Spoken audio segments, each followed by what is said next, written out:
you bring up the turnovers. Think about that. Think about if Ohio State did not turn the ball over the way that they did. What potentially could have happened, because that was, for all intents and purposes, what was keeping Oregon in the game for a while. Right, especially in the first half when it was pretty close. Ohio State was coughing the ball up and Oregon was coming down. Like you said, it wasn't necessarily the points that Oregon was scoring or was not scoring, but, if Ohio State could have just hung on to the ball and just kept motoring down the field, they could have scored 50-some points on Oregon. It really could have gone down as, even more of a blowout than it was. I mean, this was not a close game, and it's amazing how when we talk about the overall specter of the BCS and now going into the college playoff system, this is a game that would last year wouldn't have happened. Would have been Alabama versus Oregon, the two teams that Ohio State beat, and Ohio State would have been on the outside looking in, and it just shows how they were able to get the chance to beat them both on the field, and that is really gratifying. Absolutely, and I mean, you can already, I'm sure, hear the wheels turning on how they can continue, because you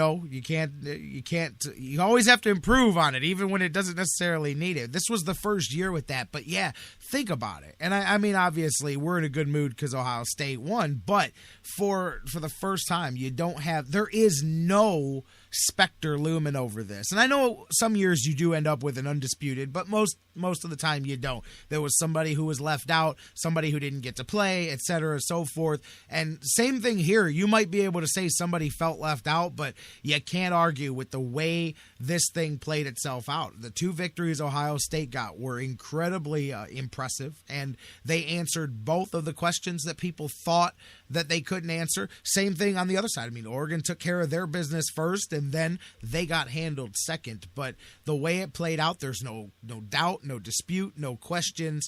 And like you said, it really shines a light on just what a better, say what you want, if it should be 6 teams, 8 teams, eventually they'll find a way to put 24 teams in the thing and make more money off of it. But it shows what a difference it is than the BCS, because as you said, these teams wouldn't even have been there. I don't know if either of them would have. You may have had Alabama and Florida State if there was a final game there, So either of these teams could have not been there, and that's the stark bright light shown on what this changed, is that at least you don't have a scenario like that, and it makes you go, man, you wonder, what could have. You can't go backwards, but at least now going forward, you can hope that the best teams, at least the best at the top, maybe somebody will feel left out, but the best teams will play each other, and more years than not, the best team will win. Right. It's not even going to be like, well, one team had a good game, one team had a bad game. You've got to have at least 2 good games. Of course, more if they expand it down the road.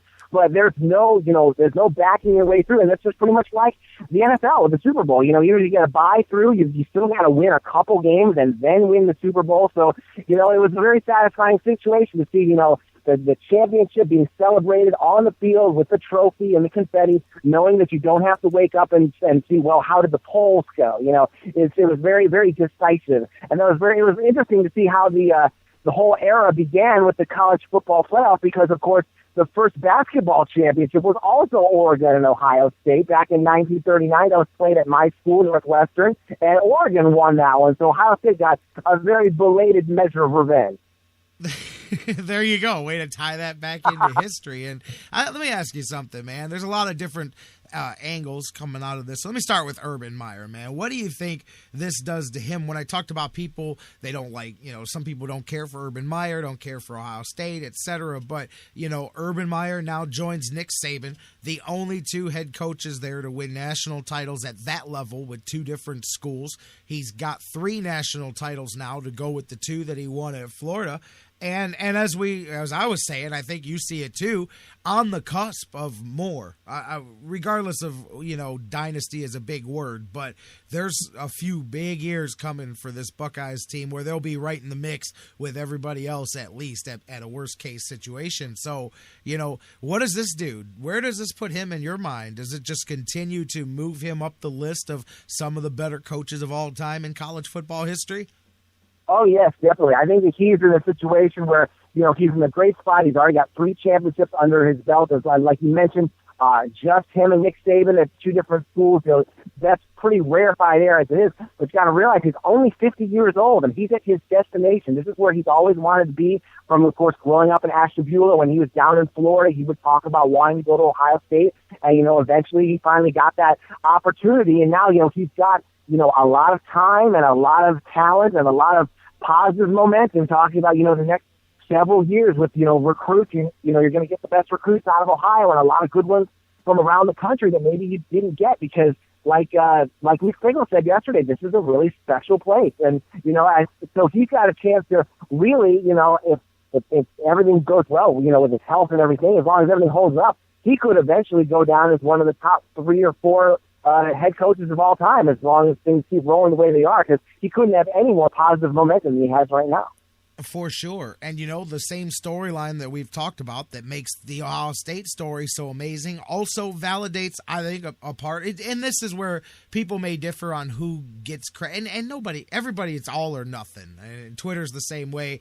One person's got to get all the credit for something always. I mean, it's usually a whole bunch of people that have to do with how things happen, you know, how people develop. But there's always, hey, this coach made him great. Well, it was him and like 12 other people helped, but whatever. But you know, how much of the credit do you think and how much more validation does it give Urban Meyer looking at how many quarterbacks the Bucs went through this season? And, I mean, to me, that's a lot. I mean, to steady the ship in all aspects of being a head coach and then deal with just one change at the main position there, but multiple ones, and then be able to not only have them ready to play, which as we've seen, say what you want, man, but having them ready to play is not the easiest thing. Browns had all season long to have John Manziel ready to play. I'm just saying there's no guarantee those cats are always ready to play, but you get them ready to play and then have them able to go out there, have the confidence that they do. Granted, Cardale Jones is a special guy, and so is J.T. Barrett, and so is Braxton Miller. But,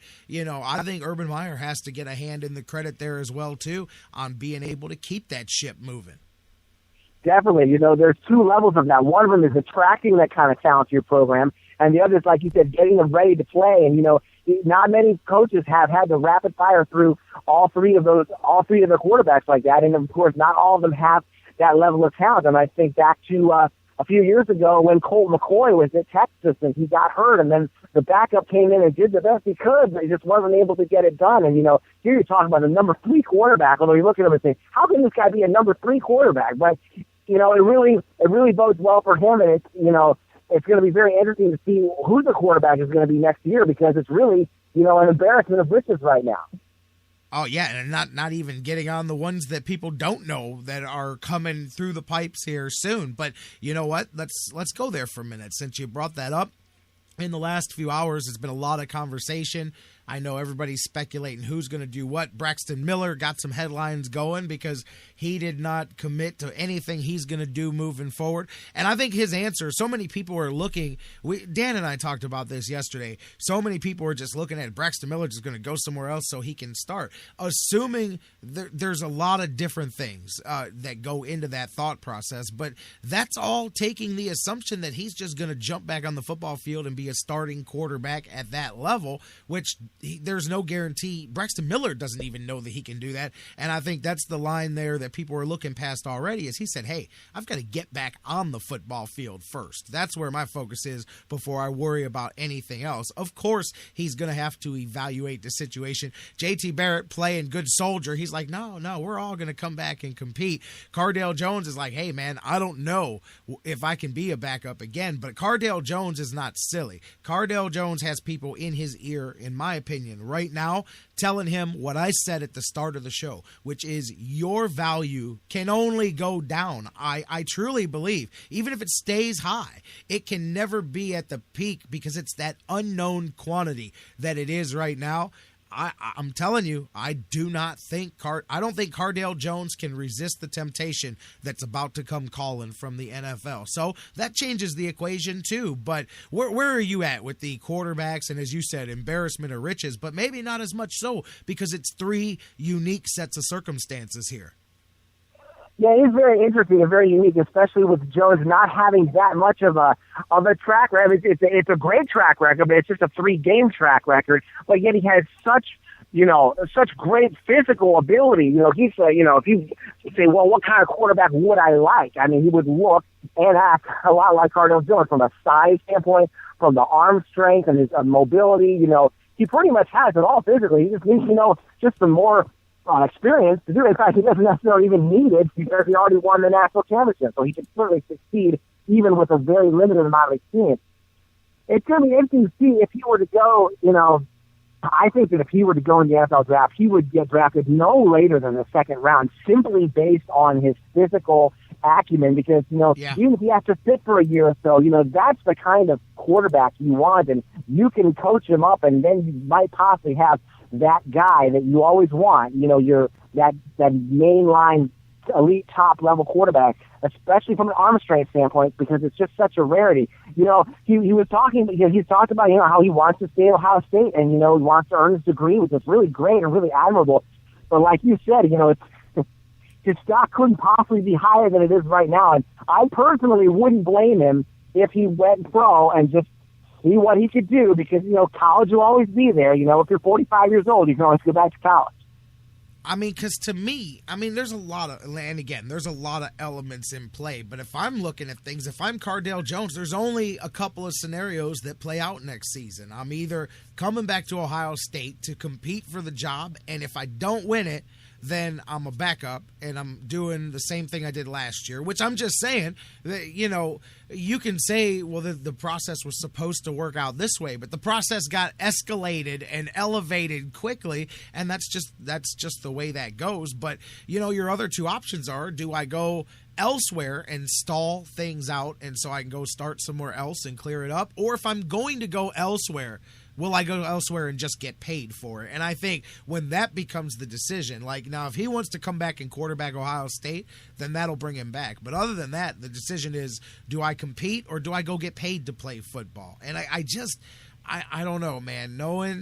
Knowing the things that are about to be coming his way, I could truly see him being swept up in the temptation to go, man. And I can see, like I said at the beginning of the show, what do you think? Couldn't you see Cardale Jones being that guy who after 6, 8, 10, 12 weeks ad nauseum of Mel Kiper and Chucky Gruden and all these guys sitting down and having their scouting reports and their game rooms and their film stuff and all of their conversations, they'll convince you that he's the number one pick in the draft in 3 months or less? Oh, he's good. I can totally see that happening because as we've seen in the off season, when it's building up to the draft, the quarterbacks just sort of magically kind of rise to the top, like we saw with, Teddy Bridgewater and with Manziel, the quarterbacks are going to go 1, 2, 3. A lot of times, the hype is like that. They just naturally get elevated. And then, sometimes they kind of come back down. But, again, I think that he's in a very, very good position because even if he goes back to Ohio State and backs up, that's really not the worst thing in the world. He's already got a national championship victory in his back pocket. And even if he sits for some of his college career, when he does finally come out to the NFL, people are going to remember him and say, hey, that's the guy who won the championship for Ohio State. So he's in a really good position here. There's really almost nothing he could do wrong, of course, except to possibly leave Ohio State, which I really don't see him doing. I think as long as he stays in Ohio State or goes to the NFL, eventually, he's going to be fine either way. If I'm the Browns right now, I'm digging through some arcane parts of the NFL rulebook. I'm looking to see if any aspects of the territorial supplemental draft still exist in any way, perhaps. Maybe claiming a supplemental pick. Hey, you don't want to come out? That's cool. We're just going to draft you anyway. And we'll just hold on to your draft rights here just in case you change your mind. But remember the old territorial draft? Back in the day, that's how the draft went. Like, guys come from Northeast Ohio would go to the Browns when they came out. And that's the way it used to be, anyways. But I think the USFL did that too, didn't they? Well, yeah, absolutely. That's what I'm thinking. I'm like, wait a minute, man. You know how we kind of just stockpiled those USFL guys? Can we just stockpile some of these Buckeye quarterbacks in the supplemental draft? Can we just draft the rights to the next 3 Ohio State quarterbacks? I'm just saying, and a running back, by the way, because we're sitting here talking, rightfully so, about Cardale Jones and what he's done. How about Big Zeke, Ezekiel Elliott, not just last night, setting records and just smashing faces on the way to the MVP. But through the last three, all season long, but culminating with these last three games, just running over one after another. Wisconsin, Alabama, and Oregon. And man, you can't say enough about what Ezekiel Elliott has done. And I was mentioning,